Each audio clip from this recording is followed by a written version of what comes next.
ઓમ નમો નારાયણ. જય માતાજી. ઘણી વખત આપણી અંદર હુંપણું હોય છે, પણ એ હુંપણું કેવી રીતે નડે છે એના માટે એક વાત યાદ આવે કે એક સંત મહાત્માએ છે એક દડાને હાથમાં પકડ્યો ત્યારે દડો કહે છે કે હે સંત, આ બધા મને મારે છે પણ તમે મને ન મારતા.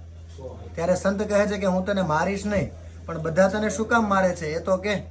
ત્યારે દડો કહે છે કે એ તો મને પણ નથી ખબર. હું સરસ મજાની દુકાનમાં મેં 4-5 ભેગા હતા, એમાંથી આવી પૈસા ખર્ચી અને મને લઈ ગયા. ઘરે લઈ જઈ અને કબાટમાં રાખ્યો તો મને એમ થયું કે હું તો હવે કાલથી મજા કરીશ, જલસા કરીશ. પણ બીજે દિવસે 4-5 લોકો ભેગા થયા, એકે હાથમાં ગેબી પકડી અને બીજાએ મને પકડ્યો અને મને મારે છે. તો તમે તો સંત મહાત્મા છો, તમે તો મને આમાંથી છોડાવો, તમે તો મને કહો કે આમાંથી કેમ છૂટવું. ત્યારે સંત મહાત્મા જવાબ આપે છે કે તારે આમાંથી છૂટવું હોય ને તો તારી અંદર રહેલી જે હવા છે ને એને કાઢી નાખ, પછી તને કોઈ નહીં મારે. એટલા માટે વાત છે ને બહુ નાની છે પણ સમજવા જેવી છે. આપણા અંદર જે હવા ભરી છે ને એને કાઢવી બહુ જરૂરી છે. ઓમ નમો નારાયણ.